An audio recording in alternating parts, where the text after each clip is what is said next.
महाराष्ट्र इमारत आणि इतर बांधकाम कामगार कल्याणकारी मंडळानं 13 जुलै 2026 रोजी काढलेल्या परिपत्रकानुसार बांधकाम कामगारांच्या मुलांसाठी राबवण्यात येणाऱ्या अनेक शैक्षणिक सहाय्य योजना बंद केल्यात.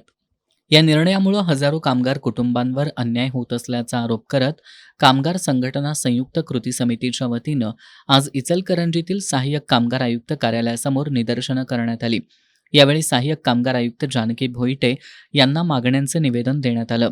यापूर्वी मंडळाच्या वतीनं 1ली ते 8वी पर्यंत शिकणाऱ्या विद्यार्थ्यांसाठी शैक्षणिक सहाय्य, 10वीमध्ये 50% अधिक गुण मिळवणाऱ्या विद्यार्थ्यांना प्रोत्साहनपर अनुदान, पदवीच्या प्रथम, द्वितीय आणि तृतीय वर्षातील विद्यार्थ्यांसाठी तसंच डिप्लोमा शिक्षण घेणाऱ्या विद्यार्थ्यांसाठी आर्थिक सहाय्य अशा अनेक योजना राबवल्या जात होत्या. मात्र नवीन परिपत्रक काढून या योजना बंद करण्यात आल्यानं कामगारांच्या मुलांच्या शिक्षणावर मोठा परिणाम होणार असल्याचं आंदोलनकर्त्यांनी म्हटलंय.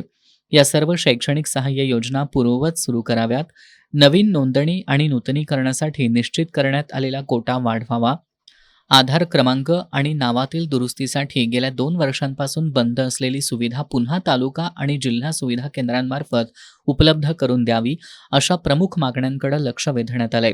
या आंदोलनात राजेंद्र निकम, आनंदा गुरव, सचिन साठे, मदन मुरगुडे, सुनील बारवाडे, बंडोपंत सातपुते, दीपक रेपाळ, अमित वडर यांच्यासह कामगार संघटनांचे पदाधिकारी आणि बांधकाम कामगार सहभागी झाले होते.